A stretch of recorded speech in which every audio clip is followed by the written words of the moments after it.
All right, guys. Well, welcome back to another episode. Last week, we were on with Kevin Terry, and man, if you guys haven't checked out that podcast, you need to go look it up and watch it because we actually went over a little bit longer than our normal podcast, but it worked out really good. Yeah, we did. It was great. It was phenomenal. Honestly, we could probably sit here and talk for another hour with Kevin because he had some really inspirational ideas. It was very motivating to hear and talk from him. And I gotta say, especially having video and stuff, man, everybody shared that like crazy. Oh yeah, Like it went very good. It's already got a lot of views on YouTube and things, and so I'm looking forward to this one. I think this one's going to be a fan favorite. I think it's going to be great, and which part of the reasons why this is going to be so great is because last week, we talked a little bit about some of our church diversity that we have seen, especially in small town USA, like places like Scott County, and how can we help be the solution instead of the problem? How could we come together and unite churches through Scott County? Yeah. And I think that leads us perfectly into the guy we have sitting here today. I mean, I know that you guys all know Randy Byrge, and he is chilling with us today. Wanted to come make some conversation with us, and it's a perfect day to have him right after our podcast with Kevin, because if anybody wants to talk about connecting churches, Randy is a great person to do it, man. This guy has been to probably every church in the county and told his story and talked a little bit, and we kind of just wanted to tell him a little bit of his story today. And so, Randy, I'm going to hand it off to you. You can introduce yourself. Sure. Like I said, Randall Byrge. Right now, today, I work with the STAM program. I worked 4 years with Recovery Court, and I'm a person in long-term recovery. What that means is any mistake you can think of, I've made it. I always like starting off my story because when I was growing up, everybody told me, to be an addict, you have to come from a bad background. You always know those kids in school where you'd look at the table and you would see them and you would think their family's probably trash. So they're probably going to end up being trash. And that's what I thought. I knew drug addicts were trash. I knew they'd never amount to nothing. I knew they'd never be nothing. And I knew it couldn't happen to me. I grew up in church. I sung in the youth choir. Right? There you go. I knew the right way. I knew everything right to do. My family took me to church. There was no option. You had to go. Good pastor, good church. So there was no way that I could become an addict. That's the way I was taught. But what I found out is that's a lie. It can very well happen to anybody, no matter how much money you got, no matter how you're raised, no matter what kind of upbringing you've got. It can happen. And that's what happened to me. I played football. And looking at me now, you wouldn't know, but when I played, I was one of the smallest linemen on the team, right? So I started as a freshman, and in Scott County, if you play football, if you start, it kind of makes you somebody, I guess. Oh, yeah, As weird it's a big as deal. it Somebody. sounds, right? But it did, and I started as a freshman, so early off, I remember, that's all I wanted to do. My family, my family's the family that always showed up at the ball games. Oh, yeah.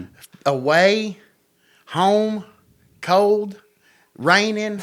My family was there. They were there, but were they the kind of family that you knew they were there? My mom, you could hear her screaming from the little football field. I mean, she'd get on. I would have to tell her to sit down. She got on my nerves. I was so embarrassed by my family growing up. Right? Because shame on them. All my family ever wanted to do was love on me. Shame on them, right? Yeah. I was embarrassed by that. I thought my dad was weak because he cried a lot. I thought my mom was just hateful, to be honest with you, because she never co-signed my crap, So she would always just be in my face with everything. Yeah. And my dad's more the behind-the-scene type of guy. My dad would want to come up and love on me. But I'm also the type of person, if I'm upset, the worst thing you can do is come up and pet on me. Oh, yeah. Because it drives me crazy. But I was playing football. We didn't win a lot of football. I remember night I was going to championships. I don't have those stories. It wasn't like, we thought I was going to go pro or nothing. But I felt like I made my family proud. Right, yeah. For some reason, like they were proud to say, that's my son, and that's all I wanted. I grew up with my mom and dad. They sit next to each other still today in a vehicle. I mean, they'll make you sick just loving on each other and all the time waiting on each other, hand and foot, seeing what they want to eat, just leave it to beaver type family. That's what I call it. Right? There you go. So when I was playing football, it was my senior year, so we were used to losing, but we lost a ball game a Friday night. And that was normal, and I'll never, there's certain days in your life that you will always remember. Right. And I never can speak of that day without it messing with my head, It was, everything seemed to be going pretty good for me. I planned on going to college, done had some, signed up for Rome State, and I wasn't going to go play college ball or nothing anywhere, but, I was going to get a degree in something, and work, and, that's what I was raised to do. Mm-hmm. So I come out of a football game. I had the same girlfriend all through high school. The typical thing, the jock football player and the cheerleader, it was the perfect romance, right? It was actually my first girlfriend I'd ever had, and we'd stuck together the whole time. And I come out after a football game, and I walked right up on a vehicle with her cheating on me. Oh man! And something messed with my head. Yeah. Nobody explained to me what I knew. I knew all I wanted out of life. I don't remember like wanting big cars, and we wasn't raised that way. We played in the creek looking for crawdads. That's we were just country. Didn't want big stuff. My family, lived at the top of Brimstone, and family was the important thing for us. And so all I wanted out of that relationship was what I thought normal relationship was. I thought what everybody had was what my mom and dad had. Right. I know today that's not the case. I know I'm a minority in that situation. But I thought that was normal, and that's all I wanted out of life was that relationship. And that day I felt like that was took from me. Yeah. And in my mind, I was doing right. Everybody else would go out to parties, and I didn't care about partying. Everybody else would go out and do all this other stuff, and I didn't care about that. I honestly played football. I worked out, and I hung out with my girlfriend, and her dad was a pastor.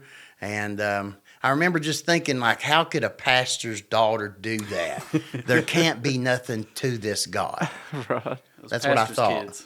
That's what I thought, right? Just like a lot of people today will blame God for a lot of things people do. Oh, yeah. Anytime something bad happens, that's who's the first person they blame is God. It. Well, that's what I did. So I thought God was fake, and I started living my life that way. I quit wanting to go to church. I started being embarrassed about being in the youth choir. The kid that starts hiding in the back row from everybody. Mm-hmm. That's what started happening to me. And I guess if I would have spoke up, maybe the church would have loved on me a little more or something. I don't know.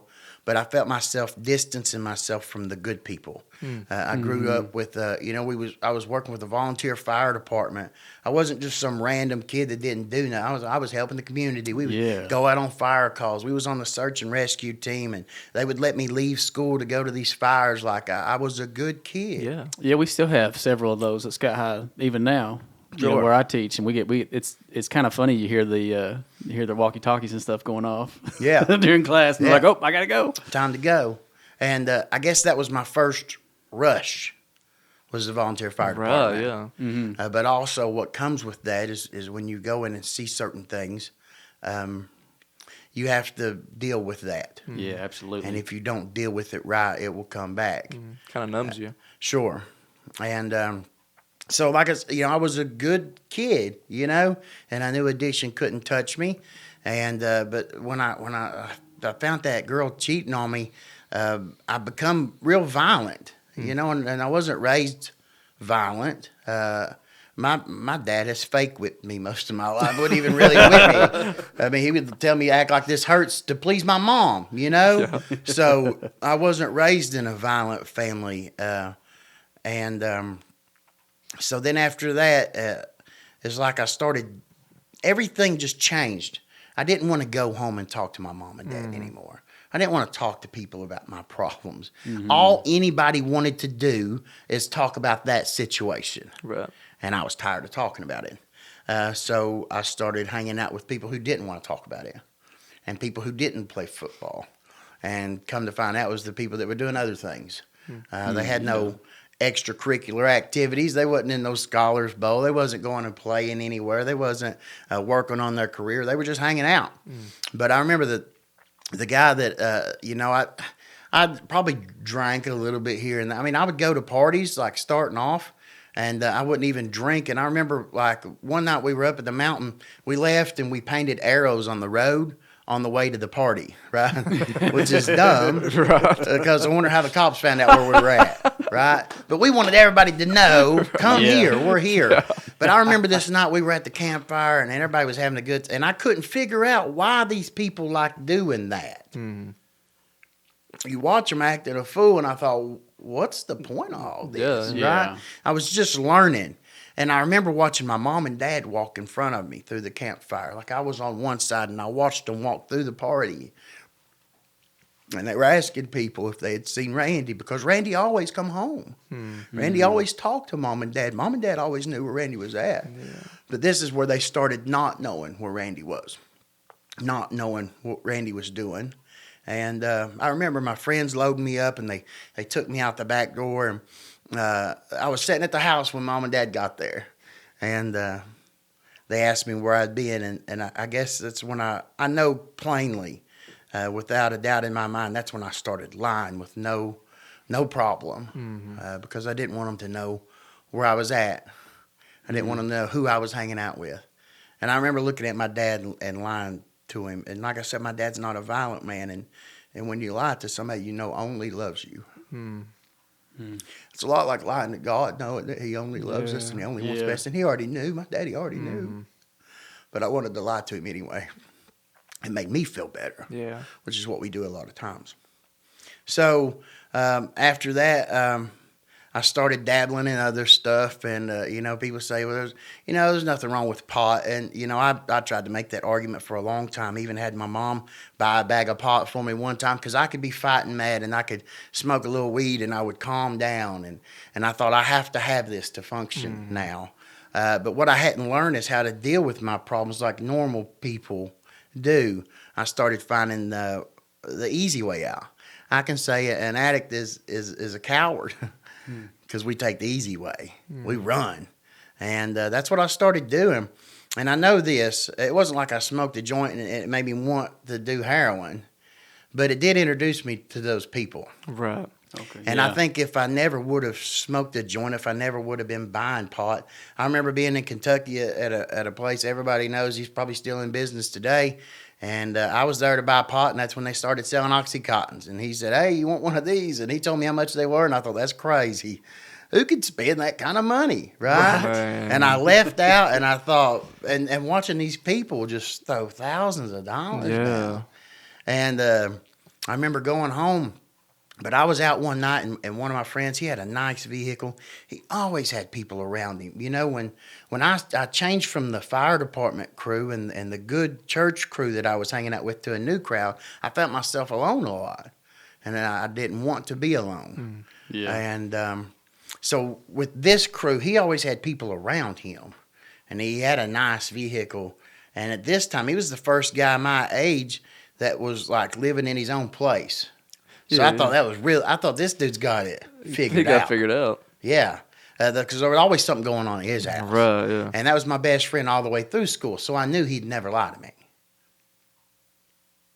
And we were in the vehicle, and even though I didn't want to talk about it, it seemed like the only thing I talked about was that situation. And I started talking about that girl's situation again. And he just said, hey, try this. It'll make you feel better. That's all he said.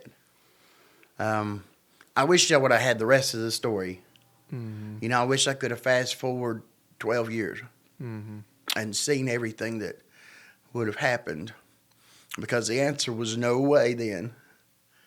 But in the mindset that I was in, and the situation that I was in, and looking and seeing how great it looked, there was no hesitation really. I trusted this man. And it's just like going to your doctor, and the doctor's saying, hey, you're hurt, take this. It'll help you. Right. Which is what happens a lot of time. Addiction ends up being the same way, whether it's from a doctor, whether it's from your friend. They say, hey, you need this, take this, and it'll make you feel better. And the truth was, it did. And that's how addiction gets so strong, is because it did make me feel better. It did make me forget. It brought me out of my seclusion, and made me feel like more of the guy at the party type thing, right? Yeah. Like I could talk to people. I was a smooth talker. Everything started changing. Music I was listening to started changing. The way I dressed started changing. The way I talked started changing drastically because of the people I'd been around. And that led me down 12 years of drug addiction. Oxycontin, I think, is the worst pain pill ever invented. And I think crystal meth is the devil himself. Yeah. And a lot of people don't understand that, but they've probably not seen the things that I've seen. They don't talk to the people that I talk to on a daily basis. And that's why I say crystal meth is the devil himself. There's a wickedness comes with it. But with pain pills, a lot of people can do it and nobody knows. I was spending $600 every day, and I would sit right here, and you would have no idea. Wow. My family had no idea. They never had an addict. They never had to deal with anything like that. So my family thought when I was laying on the couch shivering and shaking that that's what high was. But we know today that's detox. Yep. Yeah. But what they didn't realize is the days that I was out in the yard playing with my nieces and my nephews, having fun, being the life of the house, that's the days that I was really high. The days they thought were good days with me. Right. It was all because of drugs. And if I did not have that, they did not have good days with Randy. So it got to a point to where I had to have drugs to function. And if you have lost the jobs that I'd lost a job at Tenier, I'd lost a job at Great Dane, I lost a job at Fastenal. So the secret's out, right? Everybody's telling my family everything that I'm doing. But my mom and dad knew they raised me right. So there's no way it could be their kid.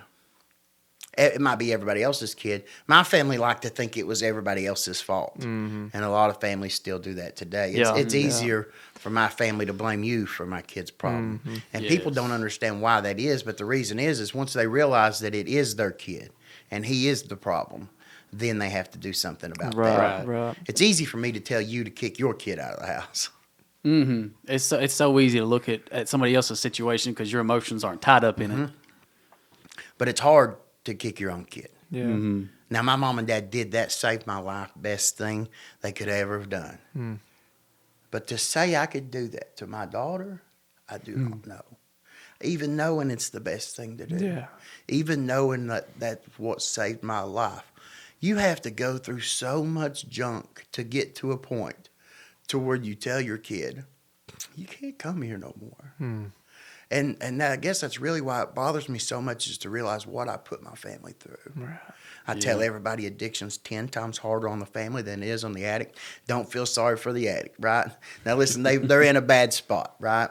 But the family's sitting at home with no checkout, wondering if tonight's the night that they get the call. Are they going to be dead? Is there another vehicle trashed? I remember hitting some kids head on, and that could have took everything my family had from me. Yeah. And from them, I remember being up 2 weeks on crystal meth and going home to my mom and my dad and just I was raised with two brothers, 3 boys and my daddy in the house, so we used the bathroom with the door open, right? And so I'd come in and I was using the bathroom and in the middle of using the bathroom, I collapsed in the bathroom floor. And my brothers found me, and I was, using the bathroom on myself, and they said, "Help Randy, something's wrong with Randy." And my mom and dad, of course, come and got me, and of course they did what any family would do. Your son's just passing out, something's wrong with him. They take me to the hospital, and they start running all these tests on me. But I was an adult, which all that means is I was over the age of 18. I wasn't making adult decisions. I wish the doctor could have just looked at my mom and dad and said, "Listen, your kid's high on crystal meth." That's the problem. Yeah. But by law, he couldn't do that. Wow. I was an adult. He could not tell them Yeah. that I had drugs in my system. Dang. So my mom and dad have to sit there and them run all these tests, and every test keeps coming back that I'm healthy. There's nothing wrong with me. And my dad keeps saying something's wrong with my baby. Yeah. And the doctor said, "Well, there's one more test we can run, but it's going to cost $100,000, James." And my dad, without breathing, says, "Run the test." I would have took my family's house. Yeah. And my dad and mom never hesitated. They would have done without their house to make sure I was healthy. And me sitting there, knowing what the problem is, did not say a word. Wow. Knowing I was fixing to take not only my house that I lived in, but my whole family's house and everything they would ever own. So I didn't have to tell the truth because lying had become such a part of my life. Yeah. That was easier for me than to tell the truth. But luckily, I'd like to know who this doctor was because I'd like to thank him. Luckily, that doctor run my mom and dad out of the office. And he sat down with me and he said, son, think about what you're fixing to do. You're going to take everything your family's got. Or you can just tell them the truth. And so he brought my mom and my dad in and he set them down. And now they had been hearing from everybody else the drugs that Randy had been doing, but they never believed him. But this day was different because he sat down and he handed me a list on a clipboard and it had every common drug with check boxes next to it. And I had to sit there in front of my mom and my dad and check off every drug that I had been doing. And it wasn't just pot anymore. It wasn't just pills anymore. It wasn't just meth, acid, X, shrooms, ecstasy. You name it. I had to mark them all off. And my mom, just every time I checked another box, you could just feel the shame. And we left that day, and I don't remember what happened afterwards. I'm sure my mom and dad went back and tried to talk to me, but Randy did what Randy would do. Randy would take off. And any family, when your kid takes off for a couple weeks, when you haven't seen him, you don't know what he's doing, you're not going to kick him right back out. When he shows up, you're going to love on him, and that's what they did. And it got to the point to where my grandma had passed away. She had left me a good chunk of money. My family had all told her, don't leave Randy anything, right? They already had the proof of what Randy was going to do with his life. And they said, don't leave Randy anything. But my mama would not treat me different. Even though when she passed away, she thought the money she left me would be what killed me. And I don't know how it didn't. Because my mama left me $30,000 cash, just like she did everybody else. And in 2.5 months, I'd spent my grandparents' life savings. And every member of my family has something to remember that by. You know, my brother put some money on his house. My other brother bought a vehicle. My mom and dad bought, stuff that my mama, all my aunts and uncles, everybody has something to remember that money by. And all Randy has is these scars in my arms to thank my mama by. So my mama never got to see me clean. Never got to see me do right. And that's the stuff that people say you need to get past that. But there's certain things you're just going to struggle with. Yeah. I've learned you just have to just know that today's better. Yeah. And it took all that. A lot of people don't like when I say that, but it took all that to happen for me to be who I am today. To where I can sit in a room with somebody who's done a lot of dirty stuff, made a lot of bad mistakes, even still making bad mistakes, and can look at them still like a human being. Because they still are. A lot of people want to have big soul-saving revivals, but they don't want any sinners in the church. Listen, I see God change some folks. Absolutely. And listen, it ain't just a slight change, right? I mean, I watched God put some people on fire. Yeah, buddy. Because the Bible says who much is given, much is required. And when you feel like you've held hands with the devil for a long time, when you get to witness who God really is, well, you're more thankful than somebody who's never experienced that. Yeah. So every day I can lay my head down on my pillow and realize I'm not ashamed of my family. And that I get to come do stuff like this, and people, your parents didn't say, you can't talk to Randy Byrge. He's no good. He'll never amount to nothing. My own aunts and uncles had to tell their kids that. And people say, how could they do that? And I said, they had to do that. Yeah. When I left and went to treatment, my dad had got to a point, he would always take, he's country, and he just took $5 a day for his lunch. I can't eat on $5. I don't know what he was doing, but he would take $5 every day for his lunch, and my mom would go to work, and he would go to work, and my dad would always sneak back and give me his $5 so I could buy cigarettes or whatever Randy wanted to buy, but he wanted to make sure I was still comfortable. At this point in time, I was just allowed to sleep in their driveway. Started stealing some stuff from the house, and they told me, hey, if you steal one more thing, you can't come back in here. And what I thought would never happen did. They stuck to their word. And so I stole one more thing, and they said, you have to leave when we leave. We can't even trust you in our house anymore. And I remember sitting in that vehicle, and I would sit there all 8 hours of the day waiting until they come home from work. And I would just look at that real nice house, and I'm sleeping in this junky vehicle, cold, couldn't even afford to turn the heat on, and realizing what my life really was and hating myself. But that did not stop me as soon as I got another dollar to take off. And people don't understand that. But there was no stop in me. I didn't want to live. Yeah. So every time I used, I felt like that got me closer to that.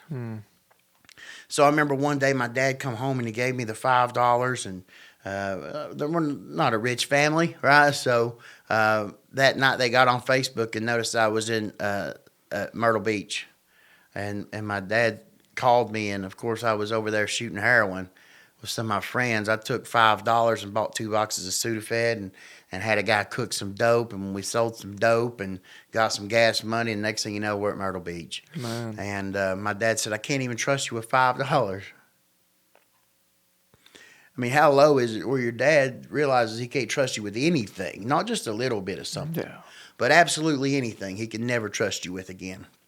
And so that's when my family completely cut me off, and they said enough's enough, which is something that has to happen. Right. A lot of people don't like that part. It's not necessarily my favorite part either. Right?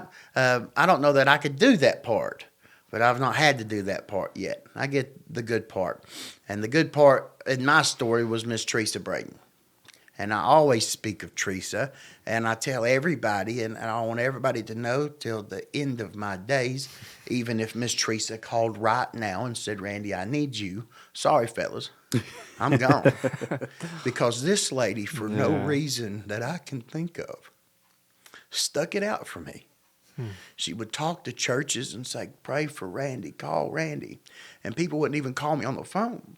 And for the life of me, I don't know what I could have done over the phone, but I needed that person, that would have reached out to and let me know that I was welcome back there, because in my mind, everybody that belonged to any church in Scott County at this point hated me. Yeah. And if I walked in, the roof would catch on fire. We've all heard that, but I really believed that nobody ever wanted me in there because I'd made too many mistakes. And my dad always likes to say, Randy, we all make mistakes, but yours just gets put in the paper. And Randy was making the paper pretty regular. Yeah. So that judgment, whether it was real or not, is really irrelevant to me because in my mind, it was truer than my name. I felt that. So Miss Teresa would keep asking people, and people tell her all the time now. They say, I wish God would give me a burden like he did you for Randy. And Miss Teresa will tell you, no, you don't. Yeah. It was not easy. I wasn't a good person. So if I felt like you loved me, I would use you until I used you up. But Miss Teresa would just tell me no. It wasn't like she just always gave me my way and loved on me. But Miss Teresa had a way of talking to me that most people wouldn't. And Miss Teresa just kept on answering my phone call and kept on trying to talk to me and kept on saying, Randy, if you would just give your life to God, he could use you. He loves you. And I thought, man, this is fake, but I'll use that. I'll run with it. I've been saved. I was saved at, the whole lot knowing I was never saved.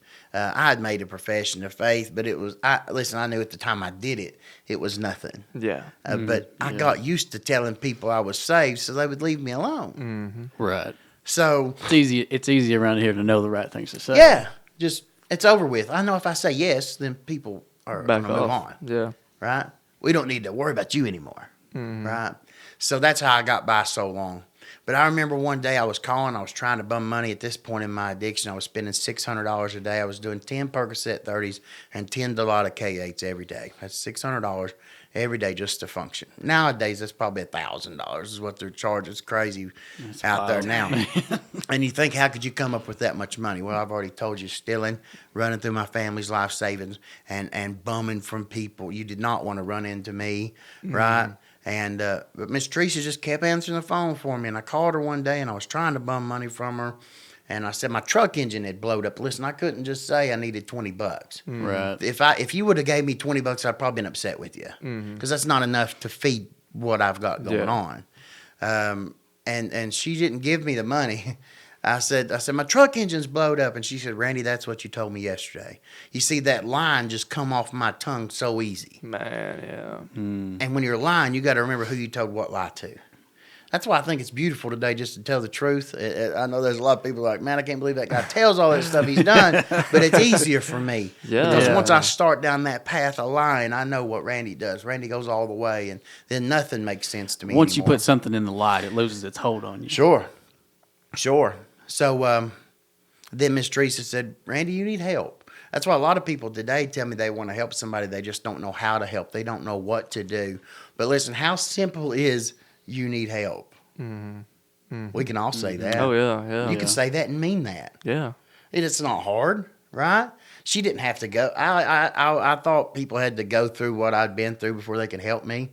And a guy told me that one day. He said, how much drugs has Miss Teresa done? I said, well, none at all. He said, it sounded like she was a help to you. So that's where today a lot of people in recovery think, you can't help me, you haven't been where I've been. But this lady is that's the pinnacle of my recovery right there. The start of my path was a lady that a church lady who just prayed for this boy, but not just prayed for him. Oh, yeah. Yeah. A lot of days we say, we'll pray for you. Yeah. She put faith into action. She started working. And even when it was hard, even when I'm sure she's seen my number and she thought, not again. God, fix him now. For years praying and praying and praying. Until finally one day, that prayer come through. And I told Miss Teresa I did need help. But I said, I have to get out of here. Yeah. I know people that I work with now. I'm working with a guy right now that just said, hey, I'm done. I quit. I couldn't do that. I had one guy that was dropping 50 Percocet 30s in my mom and dad's mailbox. So I didn't even need the money at this point. Once you've blown through $80,000, they know you're going to come up with the money, no matter what you had to do. So I had to leave. And Miss Teresa made a phone call to the STAM program, which is oddly enough where I work at now. And they contacted drug court, which is oddly enough where I did work at. And they made a contact to Corpus Christi, Texas. Wow. And there was a place that a man by the name of Egbert Hembry had went to. And Egbert had come back and was doing really good. And Egbert snuck around to my mom and dad's house and said, listen, this is a good place. They're going to feed him well. And when he calls and tells you it's a cult and they're starving him to death, don't you bring him home. He's going to be lying. He's going to be detoxing. He'll do anything to get out of there. Don't bring him home. If Egbert Hembry wouldn't have done that, I wouldn't be sitting here today. Yeah. So, of course, I was there. I went into the program. Everything was good. I went through and started finally telling the truth again. The drugs were out of my system for a little bit. So the preacher started asking, if you're saved, raise your hand. And Randy wouldn't raise his hand. And he said, why don't you just get saved? And I said, I think I'll wait till I get home to get saved. Because, see, Randy used getting saved to try to get out of homework the first time. So Randy was going to use getting saved to get my mom and dad on my side again this time. Yep. There was always another scheme. Yep. Sober, away from home, but still scheming. That was my life. As soon as I woke up, I was trying to figure out how to get something over on somebody. Right, yeah. That was my life. But God has different plans. So November 11th, 2012 at 7:17, waiting what I thought until I got home to be saved, trying to leave the place, calling home, begging my mom and my dad. November 11th, 2012 at 7:17, the preacher was preaching out of Ephesians 2, and that's where the whole "but God" comes from. And I'll read that. Yeah, if I want that's all everybody right. to see this. This is a Listen. cool thing. Tell us a story about this, Randy. This Bible right here was the Bible. Oddly enough, a lot of people think you should give up on somebody after a little while. But see, my testimony's right here in this Bible. Right here in the front of this Bible, it says, things are not always easy, but I want you to always remember that God is always there for you. You just need to make the first step back. Romans 8:28 through 33 says that all things work for good to them that are his. And Randy Byrge, God loves you. Teresa Braden gave me this Bible in 2009. It was never opened until 2012. God saved me, and I've marked this Bible up. It's got preachers from all over that have signed this Bible that Randy goes through, and I'm one of the ones that mark this Bible. And this is the very Bible I was holding in my hands when God saved me. And after I'd got back and I got home, I'd put it in the Bible cover that Fidget has over there that my family had went together and got for me for Christmas. That's a $300 leather Bible cover. Wow. That's an expensive Bible cover. Yeah, buddy. But my family said, we know what you are about, and we know what you like. And they wanted to protect my Bible. But it actually separated my Bible. And it tore it apart to where I had to go get it fixed. And the man told me, he said, it's too expensive to repair unless it's a family heirloom. And I told him it was. That this Bible was special to me. And the guy that fixed the books, he fixes a lot of books, but he says Bibles go to the front. And then once he heard my story and he heard my testimony, he went to fixing my Bible. And he called me one day and he said, hey, I was just thinking about this Bible and your testimony. You see, every chance you talk to somebody is another excuse for me to share my story. And I got to telling him about but God in Ephesians 2, and he said, I was thinking instead of maybe putting Holy Bible on the front, maybe you'd like to have but God on the front. And some people might think that's bad, but that's okay for me because every time I see this, that reminds me of who I was. Absolutely. And when I remember who I was, it reminds me of how great God is. Amen. And so this Bible went and got fixed, and it was expensive, but that was my next year's Christmas gift, was to pay and to fix this Bible. So now everywhere that I go, the Bible that was bought for me in 2009, never cracked open until 2012, and through them have numerous preachers and pastors from all over, scriptures, and my life is right here in this thing. It's the most valuable thing I own for me, and that's why it's special to me. But out of Ephesians 2, it says, and you hath he quickened who were dead in trespasses and sin.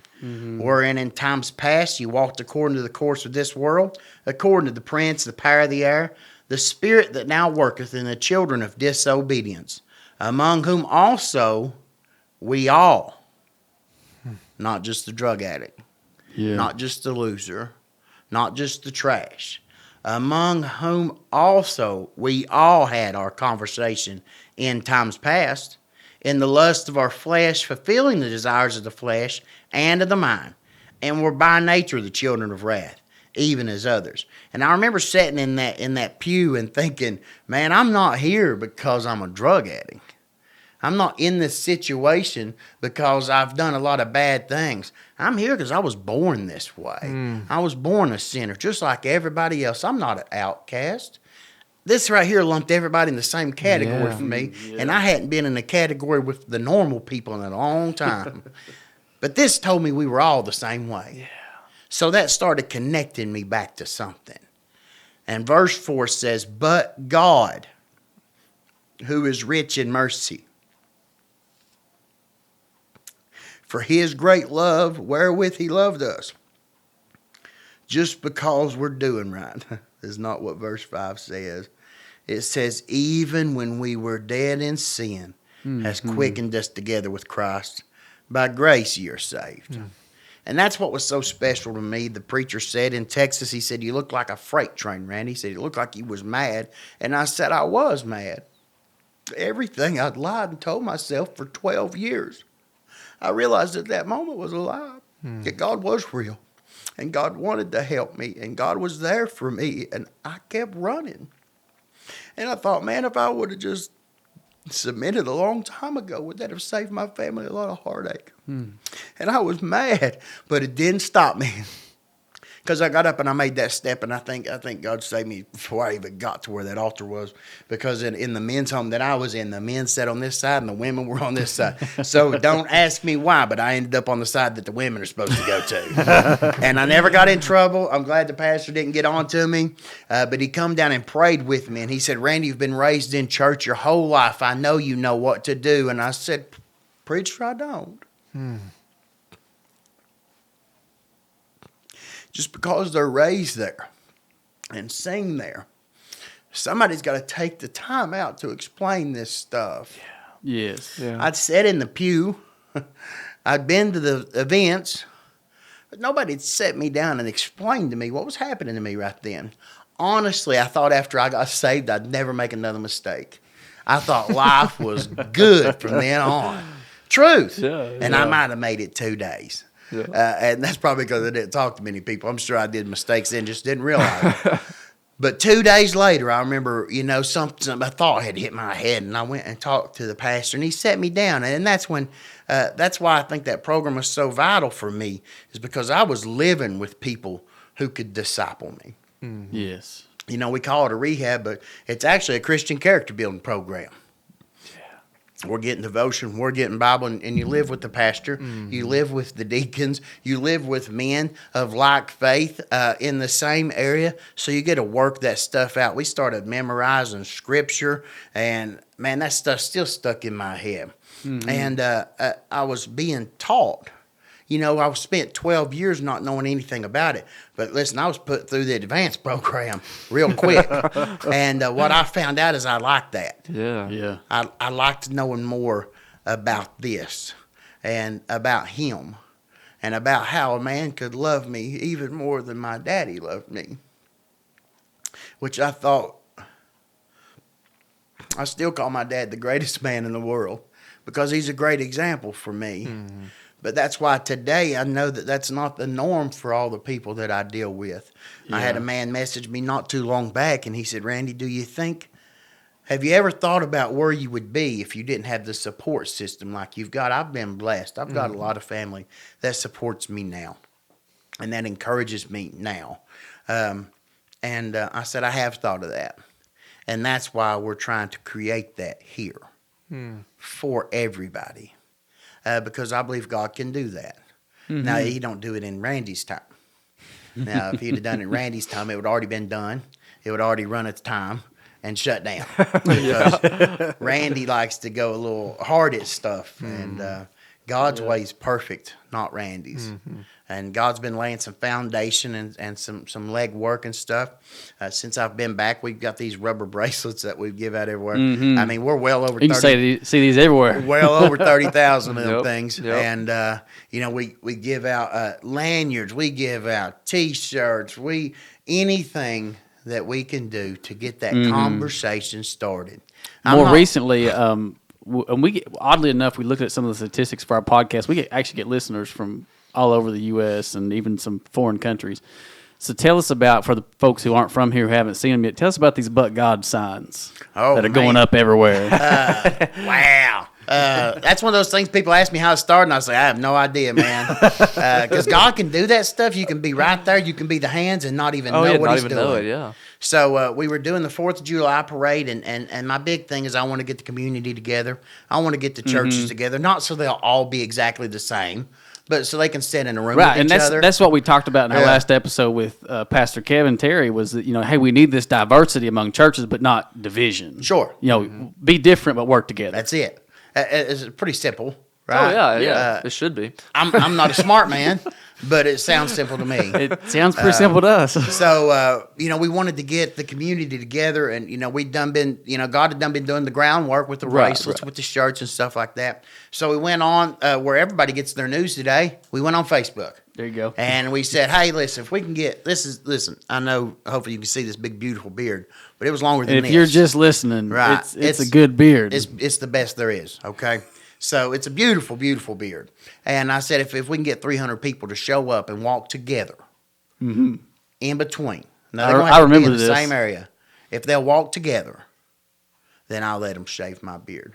And I want to mention here really quick, this is a big deal, okay? If you're not a beard person, listen. I'm the only person in the room right now who's not. Pride and joy. I actually meant to tell Randy I probably would be if I could. It just doesn't come in the same. I meant to tell Randy as soon as he walked in, but that I understand his pain now because last night we were getting ready for bed, and I kissed my wife, and she stopped and she looked back at me. She said, I think it's about time you cut that beard off. Oh, she didn't. That hurts me, and I don't have a beard. What?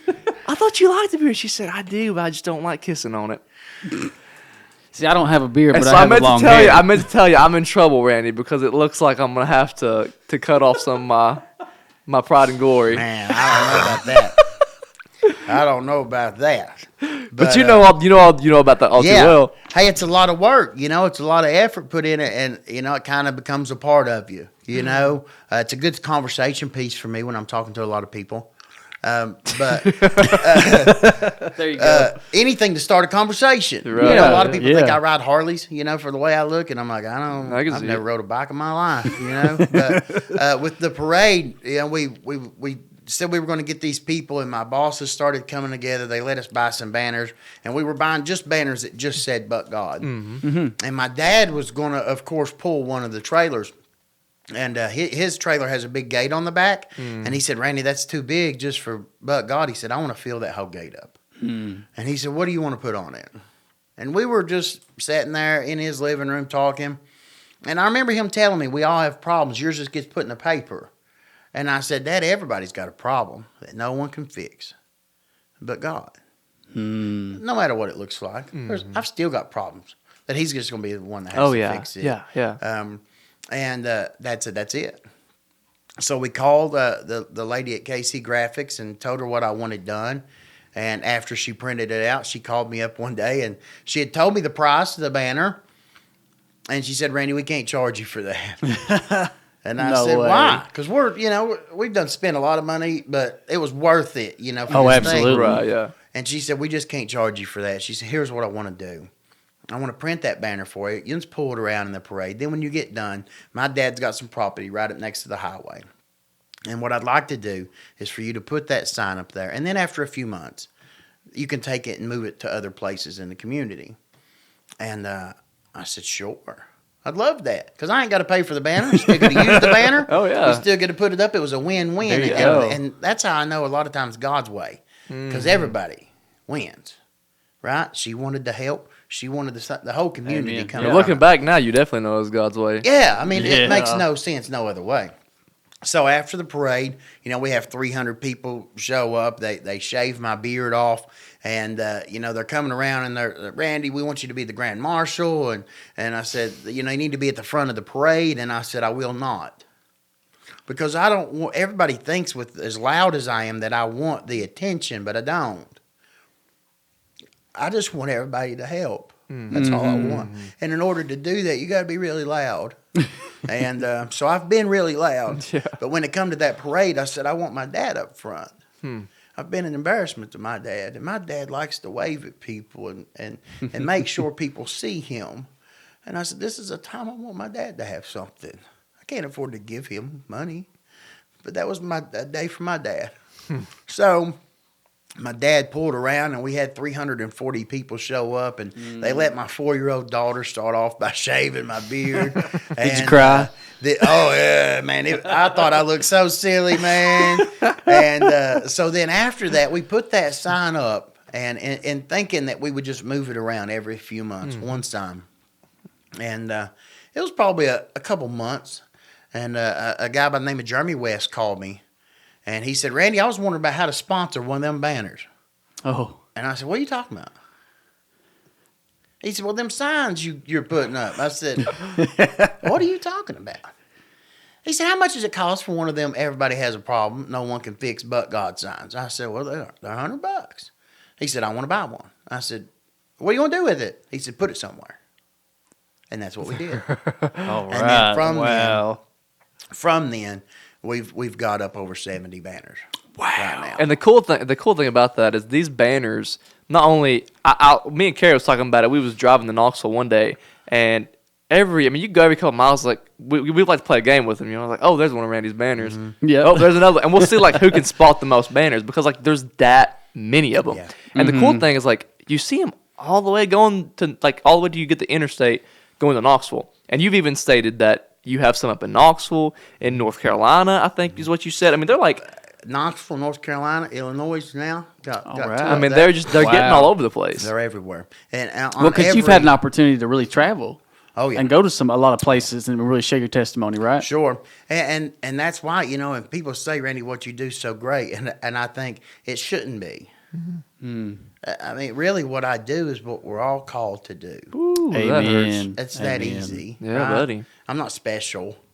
People say you've got a powerful testimony, but I want people to know I think a powerful testimony is the kid that didn't give in to temptation. Absolutely, like yeah. Mm-hmm. The kid that lived for God and didn't give in to the culture and everything like I did, and didn't make all the mistakes. Now that's powerful.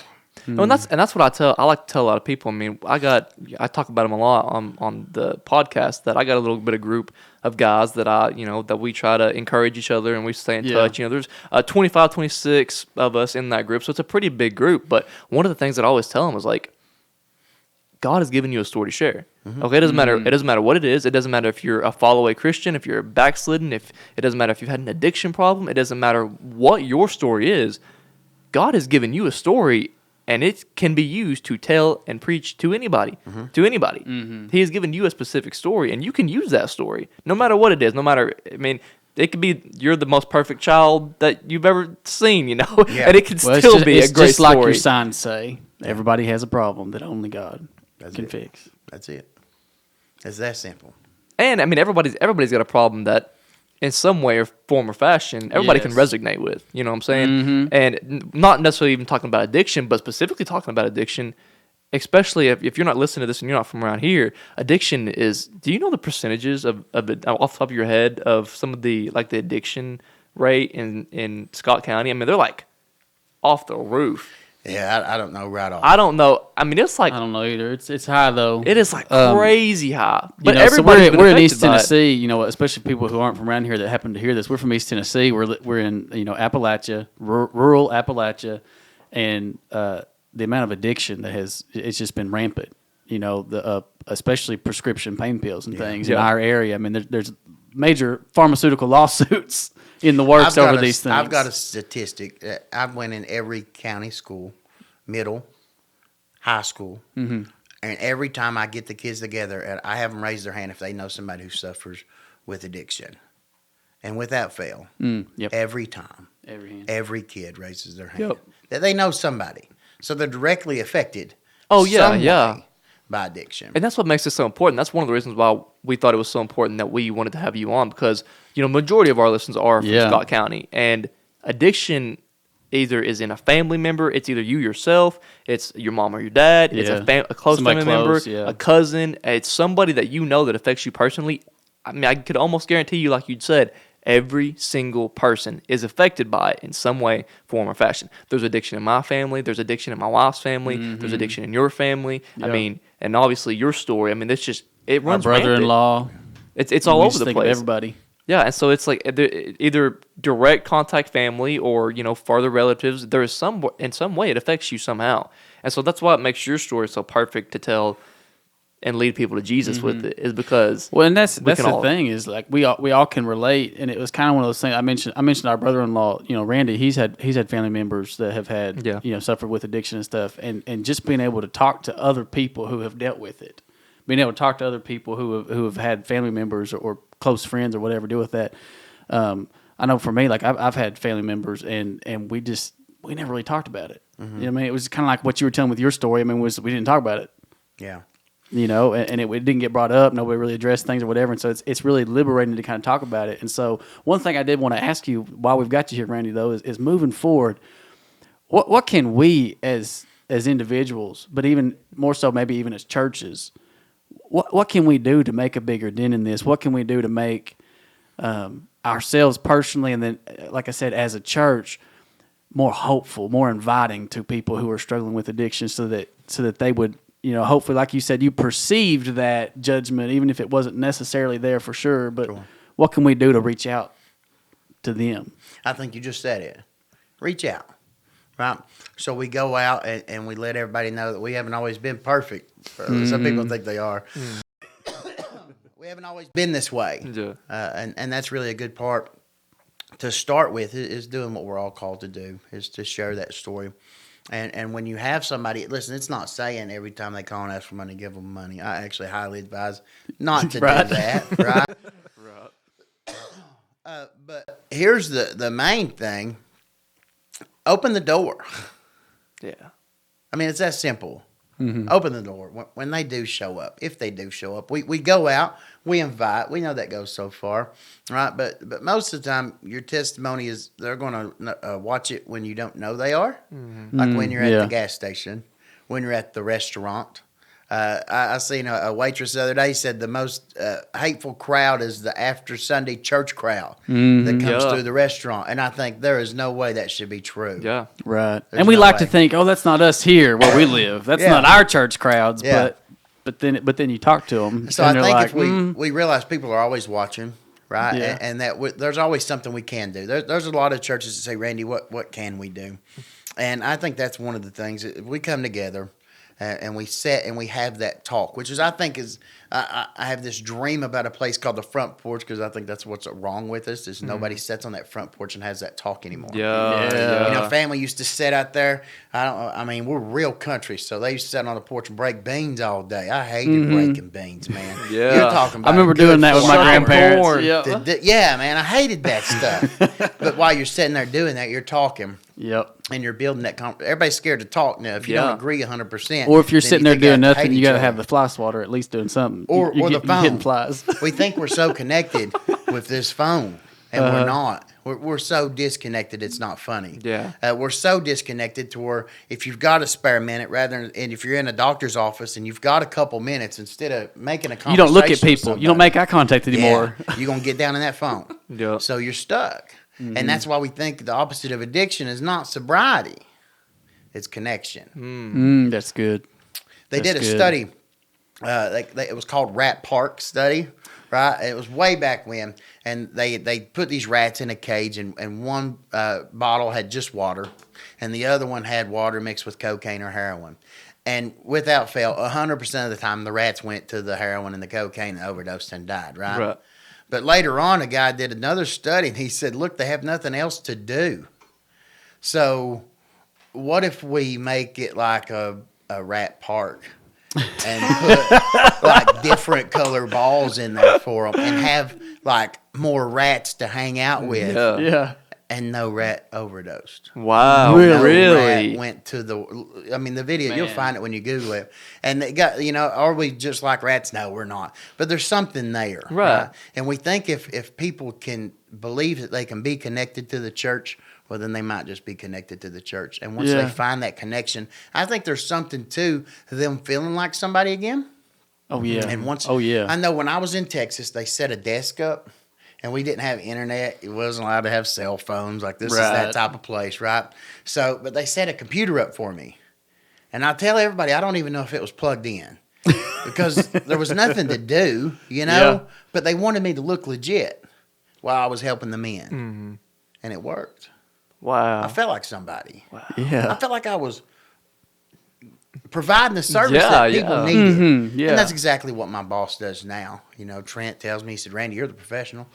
I don't know what you need to do. Tell me what you need to do. And I'll make it happen, Mm-hmm. And when you feel like somebody, you might just be somebody. Well, that's what I think is Yeah. cool, is because you talk about being connected, and you use that word connection and being connected over and over and over again right there, and I think that's really why I love talking to you and using your story so much is because, like last week we talked to Kevin kind of about this, but, everybody's got a problem. And addiction touches everybody. It doesn't matter if you go to a church of God, if you go to a Baptist church, if you go to a Catholic church. It doesn't matter if you don't go to church. Addiction still touches you. Sure. And everybody's got a problem. It don't matter if I go to, if I'm a Baptist and you're a Catholic. It doesn't matter if we got different views on things. It doesn't matter if, I like my church sheets purple and you like them red. Yeah. We got a problem and I got a problem, but there's only one person that can fix that problem. That's right. God. Okay, and that's why I love your story so much, is because you go to these different churches, you talk to them. You've talked at, probably by this point, probably hundreds. You've talked to, different church after different church, and you move church to church to church. And even in our own county, you have probably talked to almost, if not every church in Scott County in some way, form, or fashion, and did some sort of, talk event with them and told your story, whatever the case may be. But you've went church to church to church to church, because it doesn't matter what, their differences are, or what, they may have opinions on this that you don't agree with, because it doesn't matter. They may listen to a music that you think's okay or not okay, or whatever the case may be. It doesn't matter, because they got a problem. That's right. And you know a guy that can fix it, and you want to tell them about it. Okay, so that's why I think it's so perfect, and that's why it's all God's timing, because we see that just all the time, and I think that's even God's time with this podcast, is scheduling you in right after Kevin Terry, because that was just by default. Oh man, we tried to have you back. I think it was back in November. Yeah, I mean, it was a long time a few months ago. Yeah, that we had tried, and just schedules didn't work. Yeah, and you had backed out, and then we ended up having to back out on some, and it's just not worked out. But here you are, and we have this scheduled in, and it just happens to be right after our podcast with Kevin Terry, and we talked about this connectivity through churches, and it's like, that's exactly what you've been doing, because it's not about the preference, it's about the gospel, it's about the story of God, it's about what God can do in your life. Sure. And so that's what you brought to these churches, and that's what you have been, you've connected these churches in ways, and so I think that's what it's all about, and I think that's, if anything, if we could help as individuals or as churches, is we have to have unity. We can bring it back to the same thing that we brought it back to last podcast with Kevin. Is we gotta be connected. We gotta have unity. Okay, in order to reach the lost, in order to reach the addicted, in order to reach the oppressed, in order to reach the sin in the lost world. There's a dying and broken world out there, and if the church is too busy fighting itself, then we can't visit the world that needs to be saved. But how are we going to provide that connection that they need if we can't be connected? Yeah. Exactly. I mean, we have to have some sort of foundation there. We saw a small glimmer of that with the parade. There was 340 people there. Yeah, there was buddy. people Yeah. from a lot of different churches Yeah. that walked together. They even had Amen. the same shirt on. Yeah. And we had people that don't belong to a church that was there. And they all was there for the same purpose, right? To come together, to figure out, hey, listen, even if you put everything else aside, let's try to keep some people alive. And then since then, a lot of people don't understand this, but I've never asked anybody to come speak. And I don't know that I'll ever have to. Sorry, I'm coughing. Good. Okay. Yeah. Okay. But God's opened up all those doors for me. Absolutely. I've went and spoken in factories. People say, why would you do that? Because somebody asked me to come. Yeah. I'll always go. And there's people there that need Jesus. Because at that altar, when I didn't know what I was saying, I said, God, whatever you need me to do. And the weird part is I meant that. Whatever he needs me to do. Whether it means And does going that against... not give your life a greater purpose or meaning? Sure. And it's also opened my eyes to some things. There's some things I used to be dead set against it. I think, okay, maybe that's not that important. Because I just took what everybody said and I never read it for myself. Now I have to read for myself. And that's where we come from, drinking the milk and getting in some meat for ourselves. I'm of age now.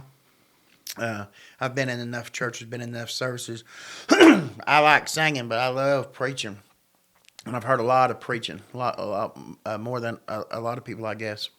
And I've sat in a lot of different churches, heard a lot of different style preachers, even in the same name, right? Even if they all are the same, not even just Baptist, but the same type of Baptist. The preachers preach different. And that's what I've noticed is God calls us to be a little different. Mm-hmm. I feel like I'm different. If you're around me long enough, you'll guarantee go with me on that. Randy's a little But I different. think God does that so we can be ourselves. Yeah. Yeah. I don't have to fake it till I make Right. it. Yeah. I don't have to pretend to be nobody else. If I want to grow a beard out, God says, that's okay, Randy.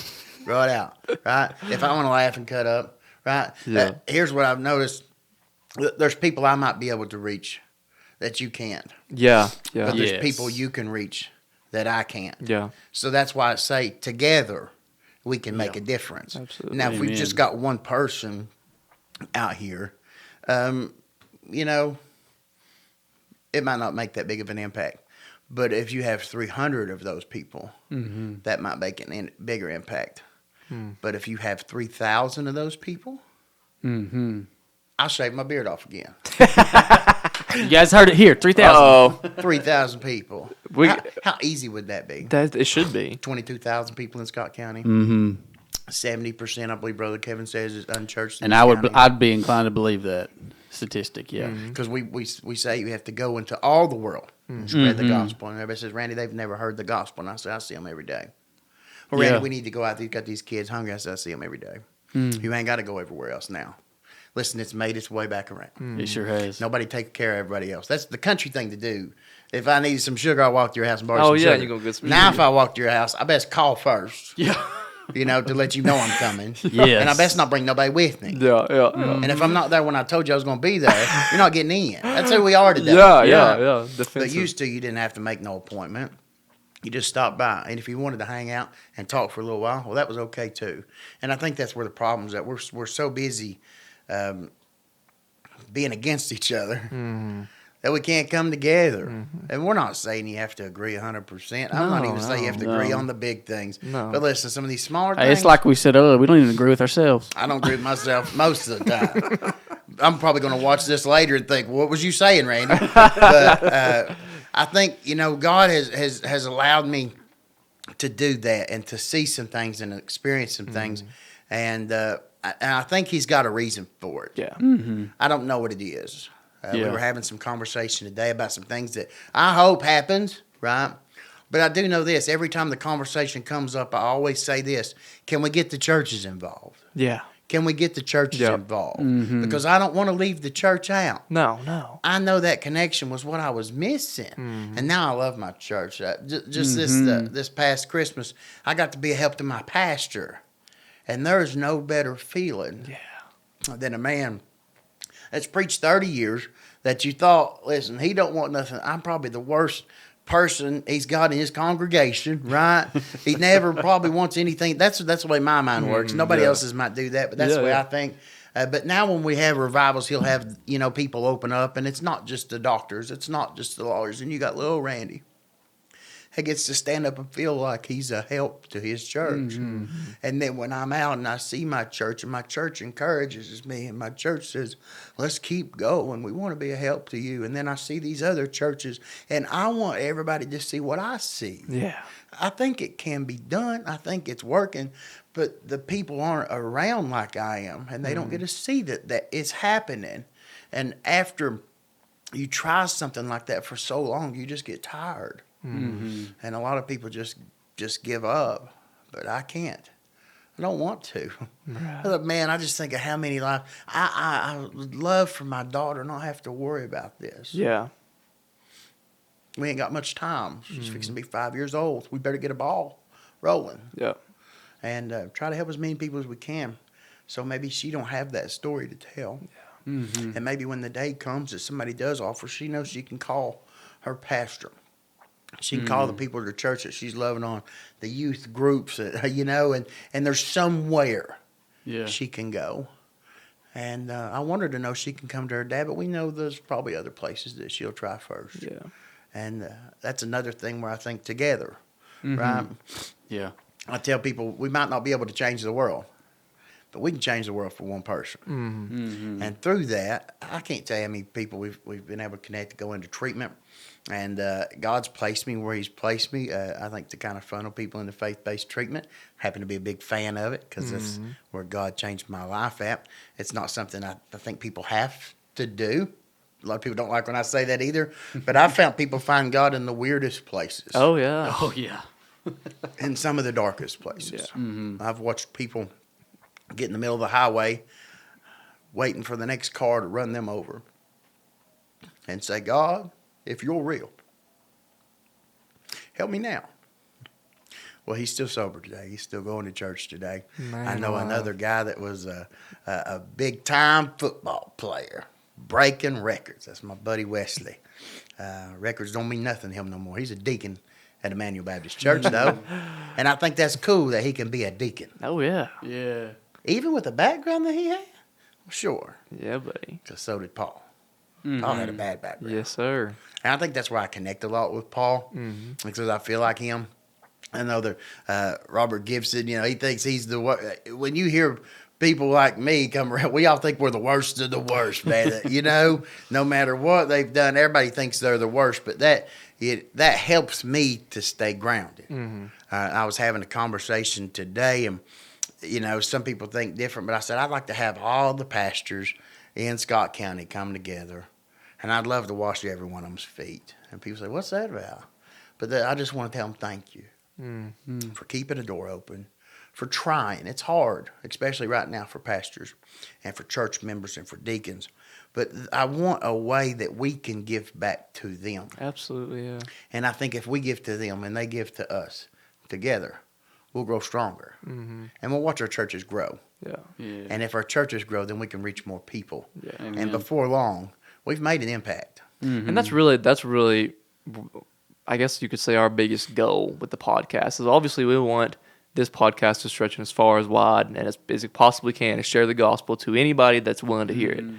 But a big goal for us is that we want somehow, in some way, we don't know how, but we have faith that we saw the call to action and me and Chuck jumped on it, and that's what we're doing. And we don't know how God's going to do it, but we really believe that through this podcast, God is going to use that to be a string to connect churches in Scott County. And that's what we hope. And so that's what we want. And that's why we've been bringing in you and Kevin and Pastor James. We're going to be bringing in other people and just trying to somehow funnel a connectivity through these churches in to Scott have County. conversations with people that really about how real faith meets real life and using that to, like you said, connect people.